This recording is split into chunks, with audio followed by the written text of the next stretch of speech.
This is If My People Bible Reading Part 96, and following the times when the book was scroll was written and given amongst the people, it comes at this time. So in most modern Bibles, you won't find it where we're starting, but this is according to the time it was given.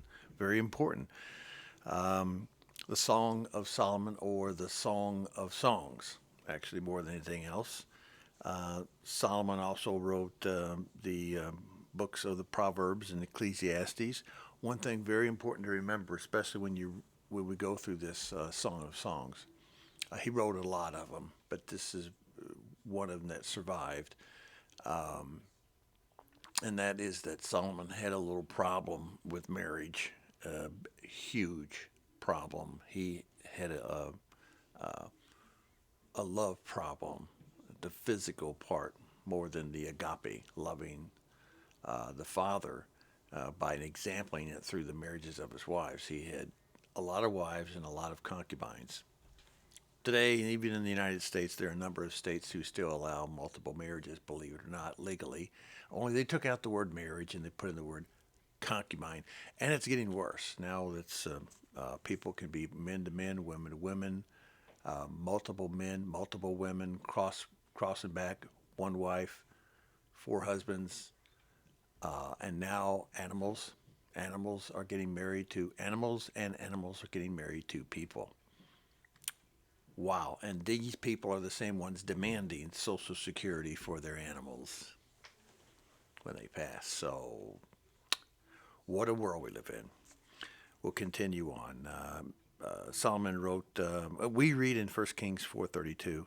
We haven't got there yet, but we will. And he, Solomon, spake 3,000 proverbs, and in his songs were 1,005. So this is just a small drop in the bucket of what Solomon did. We can say that there are two things about those that we do have.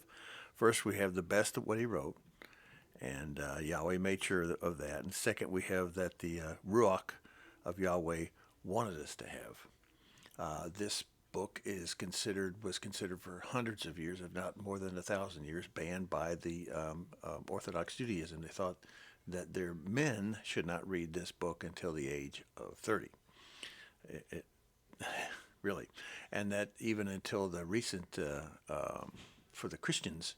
Um, on the institutionalized churches, this is one of the least read, least studied, least copied, least tested books. They just don't understand it. Um, and so it's been abused by believers, carnal Christians. But if you're one who's walking in Adonai, if Adonai Yeshua means a great deal to you and you love Him, then this little book will mean a great deal to you also.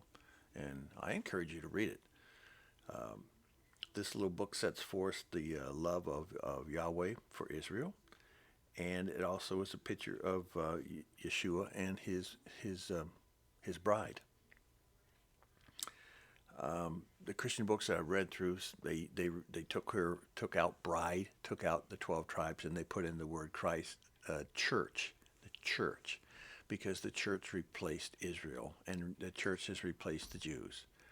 No, it hasn't, as you understand so far. The church is those invited to the wedding. They are worthy of being invited at the millennial wedding, but they are not a bride because they lamps have run dry, and they profess Yeshua as their Savior, but did not carry out His Torah, did not carry out His commands, which you can argue about the 613, in which in the back of my Bible I've listed them all for you, and then I've also listed the 1,050. Easy to find, and the 1,050 in the New Covenant, very easy to follow. No confusion, no arguing every Shabbat or every Sunday morning. There they are. So this book's also, the Song of Song, depicts the communion of Yeshua and the individual. I mean, he gets in such detail, it almost feels like you're reading something erotic. But remember this, Solomon had a little problem, and he married a lot of Arabic women. And the stories, even today, from Arabia and from that area of the world, are a lot raunchier, 10 times raunchier than what you're reading here. And if you imply it in sexual terms here, it may sound like it's a little too much to describe to children, but if a parent is explaining this to the to a child, to their child, or even in a Sunday school class, you explain it to them that this what this is a story of love that is just incredible for one person for another, one one Yeshua for his entire bride. And we need a personal relationship besides a communal relationship with all of us. So this book is going to get personal. We remember that the word throughout this Song of Songs is agape love, and she gave her heart to him, and they were madly in love. There's nothing quite like marital love, such as they experienced. My beloved is mine, and I am his. He feedeth along the lilies. Song of Songs 2:16. And apparently, he took her to a number of places during this entire Bible. He took her to dinner one time, and as they traveled through the country, and all she knew about him was that he was a shepherd. An interesting part here, but evidently a very prominent one. But then he brought me to a banqueting house, and his banner was love. But she was confused. He was a most peculiar shepherd. He didn't have any sheep that she could see. Who are the sheep? You know who the sheep are by now. And he's got millions of them. Millions. And he loves his sheep. He loves everyone coming to the wedding feast. He loves because he invited them. And the rest of the world, the great majority of the world, are not allowed in. They're not coming to the wedding, and they never will make it. That's the way it is. The word has been taught for I don't know, a couple thousand years, and then count another four and a half thousand before that. So it's been almost 6,000 years of teaching the word, and how much before you can't mamby-pamby with people. You have to tell them this is what you must do. So another interesting thing as you go through there. So we're looking at 8 chapters. And within these 8 chapters are actually 13 different movements, kind of like, because this whole thing is a song. This is a song. That's how Solomon did much of his writing, in songy song fashion.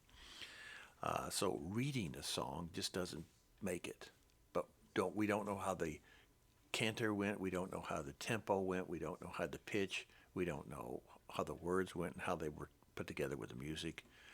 So we can't pretend that we know. We just have to read it and try to figure it out. This whole book, Song of Songs, is about figuring it out. But so quickly, the first cant that we have is a young bride, a Shulamite girl. Interesting. You take all the white people in the world, call them white people. I guess I'm white. It seems like I've got a color, but we just don't mention that color. Okay, white people, black people, African Americans, whatever they call themselves this week, and all the other colors of the world. And you put them together and you get a color like the Shulamite. So when this is about a Shulamite girl, it's actually talking about you, because it's all mixed in. We're all grafted in as one family. And she becomes perplexed. That's the next thing comes up, and then she admires him, and then she is comforted by him, and then she describes a happy visit with him. And speaking of happy visits that I found here, 7 visits. Yeshua, not the Father, Yeshua walked with Adam and Eve. He was there in the garden with them. He came down during the time of Abraham. He came down, visited. He came, he went. He came, he went. He came at Exodus. He was with them for 40 years. 40 years. Plus he fought some battles for them, one-on-one, against Yeshua versus 20,000 enemies. Wiped them out. He came during the first Advent, his first coming. And He left. And he's going to come in the second coming. And then he's going to be at the wedding at the final end, the final heaven to exist, not on this earth, not with this sun, not with this moon. So there's 7 visits alone. So that, yeah, she might be seeing all this. It's being mentioned, and she's get a little confused. He comes, he goes, he comes, he goes. And then she has her trouble dreams, and she lets him know about it. Does he give her the answer? No. Do we have the answer? No. Trust in the Father. His ways are not our ways. Solomon has his bride brought to Jerusalem. Are we there yet? So, no. So now we're in chapter 3, aren't we? At this current time. Chapter 4, Solomon, the bridegroom, expresses his message of love. He starts getting detailed. Solomon's proposal and Shulamite's acceptance. There was a proposal and acceptance, if you remember, up into Exodus chapter 19, in which they messed up and they got a writ of divorcement, although they were engaged. So this wedding is to be put back together after we are purified. Our hearts are purified. All the colors of the rainbow of the people. It isn't black and white. It's like 257 different type of people in this world. We need to get it right. The next cantor coming up is the bride tells of another distressing dream. It's people are even concerned today. They have great faith and they're walking it out, but they still are expressing their concerns. How about the others? What about the others? Caring for others. It's not all about me, not all about you. It's all about everyone. The bridegroom praises his bride because she's in white. She's purified. She's being purified. She kept her candles lit. And if you don't know what that means later on, you will. The bride expresses her longing to visit her home. The past is recalled when Baal Haman is visited. So all this will come to an end, and everything that we've said, everything we've done, everything we've thought about will be exposed, and we will be either righteous and redeemed and purified, or we will be separated, the wheat and the chaff, the tares, and the majority of the world, only a remnant. Because as we've gone so much through this Bible already, everything that happens, every single time, including Revelation 22, only a remnant. So this whole worldwide being saved and all this other stuff, it's not in the Word. And if it's on your pulpit, leave that pulpit. Get rid of it. Walk away from it. Yes, don't worry. Trust in the Father. You will make some more friends. You can go away from your social activities and your church that just offers everything and all the free food everybody's eating and all the gatherings and get-togethers and gossip sessions and everything that goes with it. That's not what Yeshua, if you look at the modern institutionalized churches today, that is not what he wanted. That is not what the first century believers, not even compared to it. So, I can't argue because if you want to argue with me, then we don't agree at this point. You've gone so far into this word. You're in part 96 now. You're either bought in and understand it, and I've just asked you, test everything I say and do. Test everything I say and do.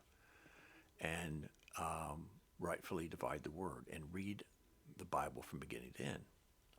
It's like I'm begging you to do this because it's not what you're taught around the entire world today. They're just, you don't even have to own a Bible. Just come to church, and you don't have to wear fancy clothes. Just come to church and listen to me, and come to our, we have schools now because we don't take care of the public schools. We abandon them, and they open up their own. They teach their own thing, and are they teaching what they should be? They shouldn't be running businesses out of churches. Period. That's what I'm saying. So that's the Song of Songs.